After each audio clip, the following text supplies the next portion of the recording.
Sessions at sunrise, a way to begin every morning. Most mornings, I'm up to see the sun. I'm used to thinking and feeling in words. Living in words, my world is living and the world is living me. I wonder what will animate me today or what will go away. I find myself in the realm of a hope dealer. I have no suit to put on, just learning to be me, not fancy, just a lot clearer. Am I doing all I can to preserve great leaders? Am I doing all I can to bring great parents to children and great leaders to organizations?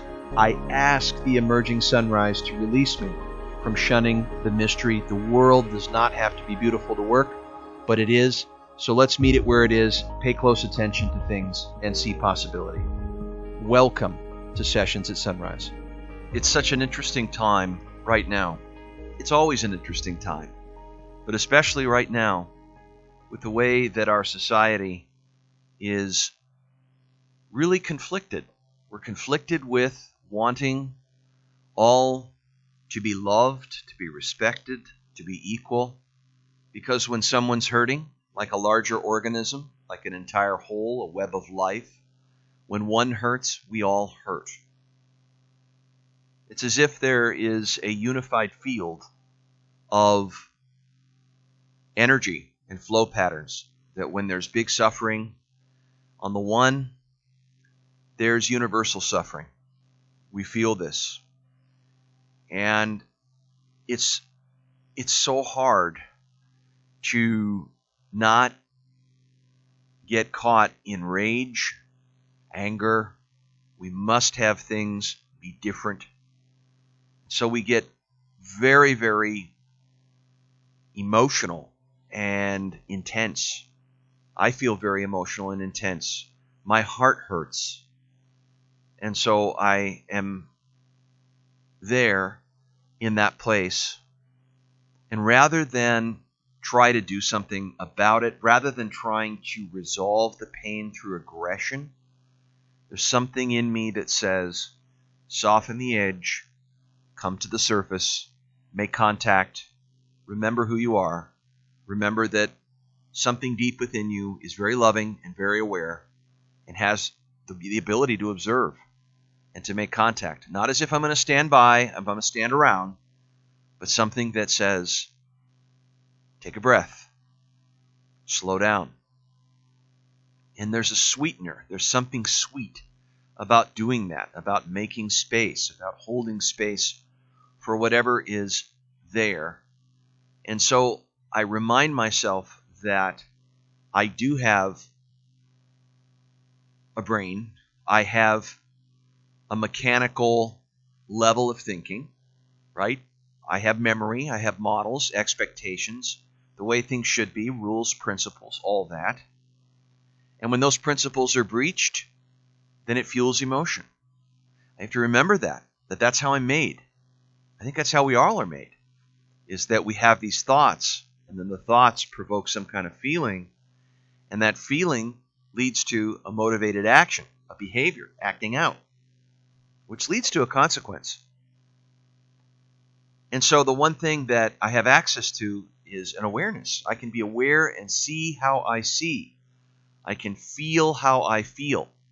I can be aware of what I'm doing. A moment of awareness.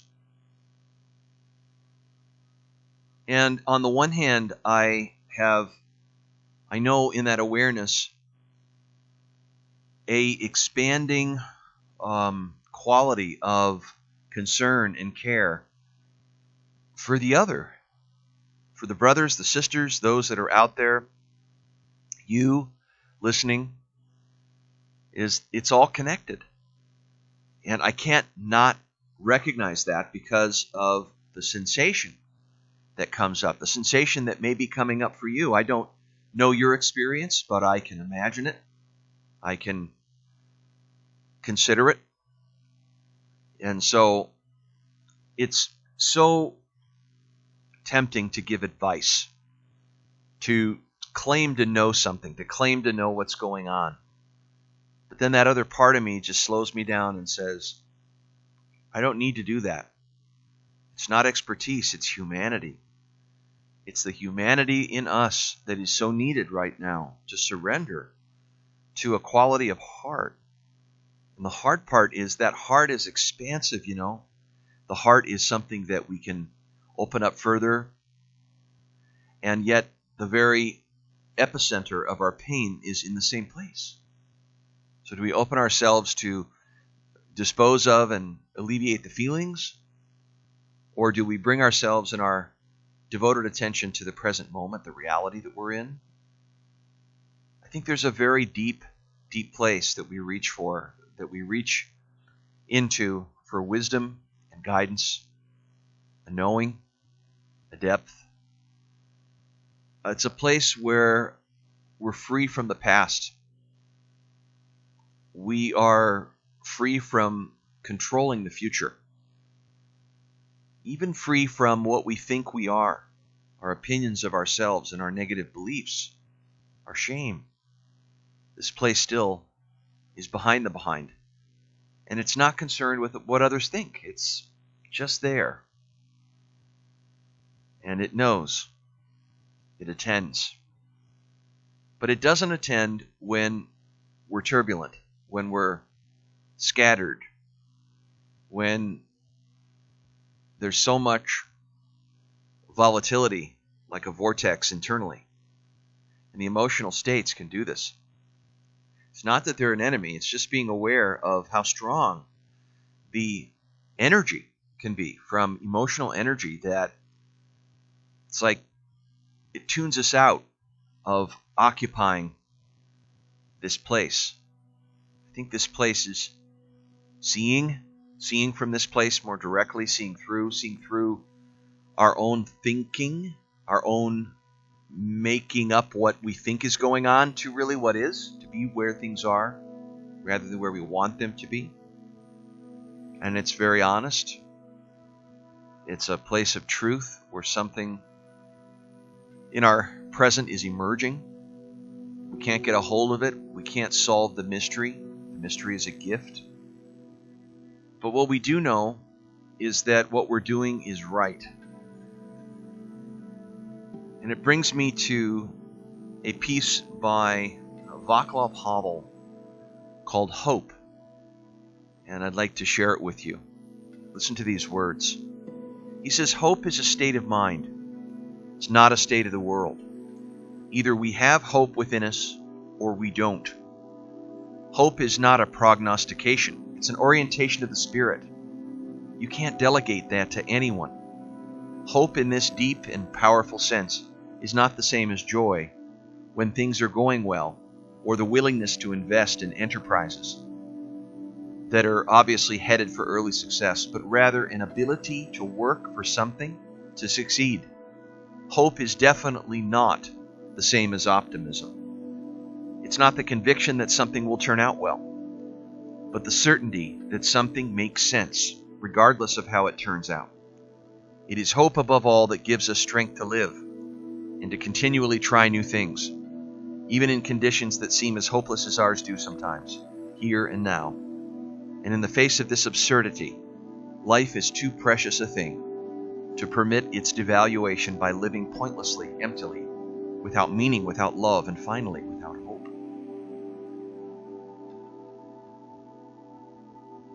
What really moves in us? Does it require a guaranteed future? It can't. If we only guaranteed our future, then we would only act upon things that are qualified. We would think we knew, and then we would act, which would be fear. Fear in that we do not want to have something be different. We fear the non-adjacencies, the wild card of life. And yet, that deeper part of us that I just spoke of knows how to meet it. It knows how to be with the heartbeat of life, the tempo of life, the river of life, as it unfolds. And so we're not the great author of our story, as much as we think we are one part in the movie, but maybe we're also the extras. And so there's this uncreated walk that we walk in peace, we walk with our hearts open, our minds open to let come what is ready to begin. And so as you experience the current state, just imagine that your body is like a reception tower. And if you could guide your body in a way that holds the picture of what you see going on, let your body take that shape like a sculpture. Take a moment of intentional silence. Listen to your body. Listen to what moves in you. Hold that frame of the way your body is. And for me, I think the current reality, when I come out into the world and see what's been going on, where there's marginalization and racism, I get condensed into like a ball. I back up to the wall and I physically am sitting on the ground, wrapping up my knees to my face, putting my fists on my forehead, looking down, leaning down into my knees like a scrunch ball, contracted, disabled.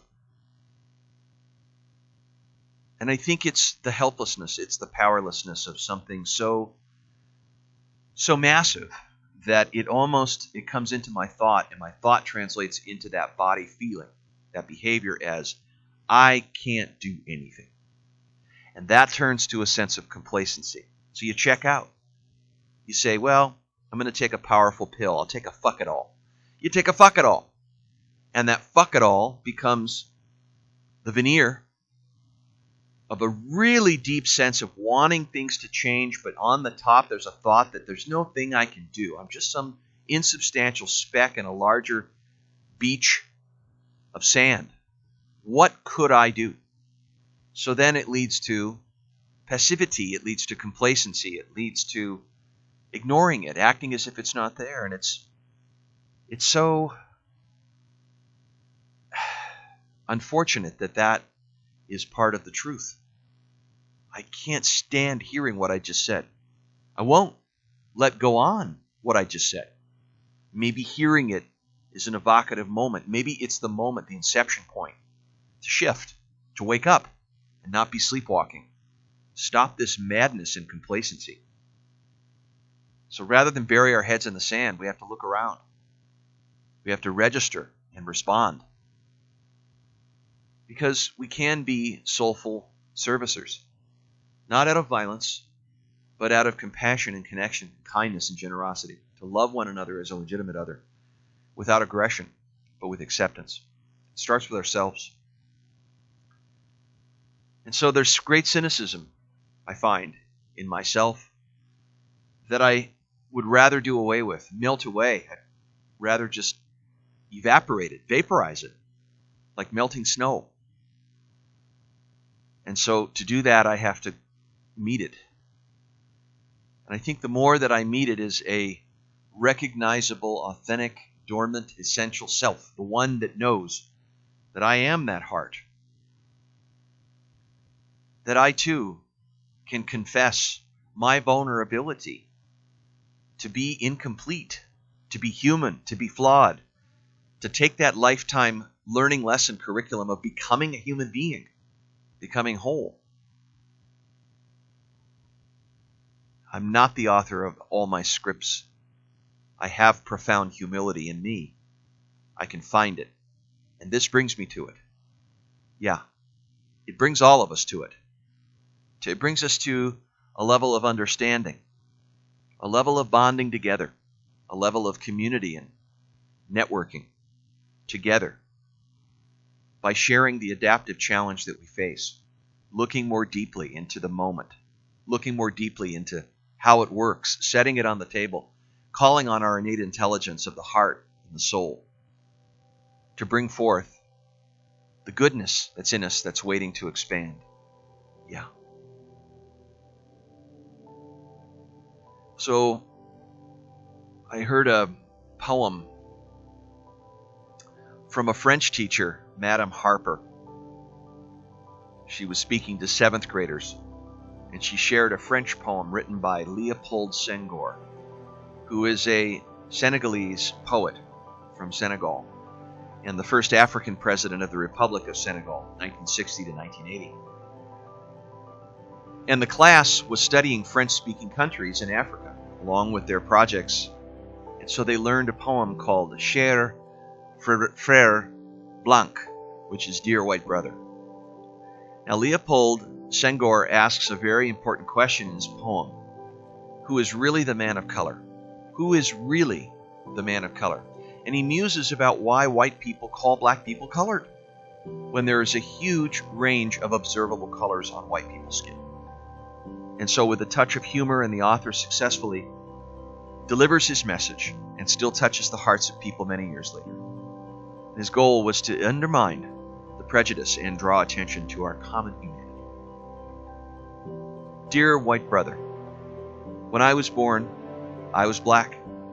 When I grew up, I was black. When I am in the sun, I am black. When I am sick, I am black. When I die, I will be black. While you, white man, when you were born, you were pink. When you grew up, you were white. When you go in the sun, you are red. When you are cold, you are blue. When you are scared, you are green. And when you are sick, you are yellow. And when you die, you will be gray. So between you and me, who is the colored man?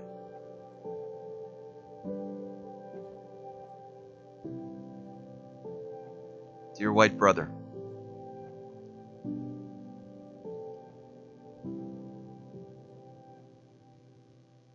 we see each other as souls. We are on the same plane of existence. And the complexity is in the composition, the conception of our present system. But to change that system, we have to change the quality of awareness of people in it. We cannot know the limits of a system until we do something in it to try to change it. And we can't leave it in the hands of people that do not have this divine intent, this co-creative goodness that's put in us that's ready to expand. So I call on the allies in us, in each of us, to be good, to do what's right, to have the space in us to move in a different direction. So if you ask yourself, what does the future want? What is trying to happen here? What is the emerging future? And how does it connect with who I am and the true work, the deeds, the acts that I need to be doing? Don't pretend to understand that. Feel it. See it, sense it, feel it. And then move your body in a direction that holds the space for it. See if you can allow that to move in. What's trying to happen here? What is my emerging future possibility? What wants to come awake? What wants to be born in me? Now, I ask you in the first part, current reality, you held a certain posture, and hold a posture also for the emerging future. And maybe draw a drawing or a stick figure of those two pictures. And notice the difference. What is the difference? Hold the space for that. And as you do, ask yourself, what are the enablements? What brings the current picture to the future? What must be let go? What must be released? What are the seeds of the emerging future ready to come? What is trying to come through me? What must I unblock? What is ready in me to die, to step across this threshold? What must I? I need you to stay with that question, those deep reflection questions, to really turn toward a quality of amplitude, of animation in your soul, a soulful person you are. The way to know it is to be known. The way to be seen is to be seen by another. You will never see your own face. The only way to really know each other is to be seen. Because the way we see people is the way we treat them, and the way we treat them is who they become. A person is a person because of another person. And so it's a moment of awareness to be whole and enact within that whole. And to go out with all we are. To be there for each other. Cut the divide. to be for what is asked of us, to lead out, to remember that we move from and with a continuous flow of life, the continuous realization of our living. Through the quality of awareness, we change our history. And so too, as we understand things to be from deeper levels of knowing, we call forth new direction, a primordial origin that is only accessed by being present to the originality of our experience. To see with fresh eyes, to see with true open heart, and to generate out of our deepest listening what calls us. Thank you.